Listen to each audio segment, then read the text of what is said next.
মাননীয় মুখ্যমন্ত্রী তথা তৃণমূল সুপ্রিমো মমতা বন্দ্যোপাধ্যায়ের অনুপ্রেরণায় ঘোষিত হওয়া দুয়ারে সরকার কর্মসূচির কাজ ইতিমধ্যেই শুরু হয়েছে রাজ্য জুড়ে। জেলার বিভিন্ন ব্লকেও এই কর্মসূচি শুরু করা হয়েছে।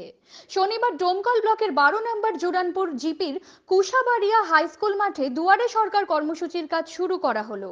এদিন প্রাক্তন প্রধান সমীর শেখের সহযোগিতায় এই কর্মসূচির অন্তর্গত বিভিন্ন প্রকল্পের নাম নথিভুক্ত করা শুরু করা হয় এবং এর কাজ দেখলেন সভাপতি হাজিকুল ইসলাম।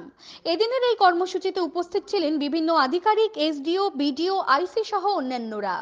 Ali Hossain report, JS news.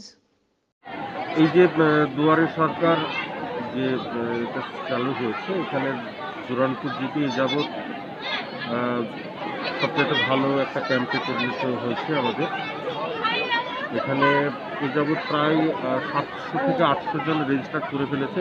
এখনও তো মাঝপথে রয়েছে, আরও হয়তো 700 বা তার বেশি লোক আসবে, যাদের সমস্যার কথা আমরা শুনছি এবং তাদের যার যেখানে যে কাজটা করা দরকার সেটা করে দেওয়া হবে।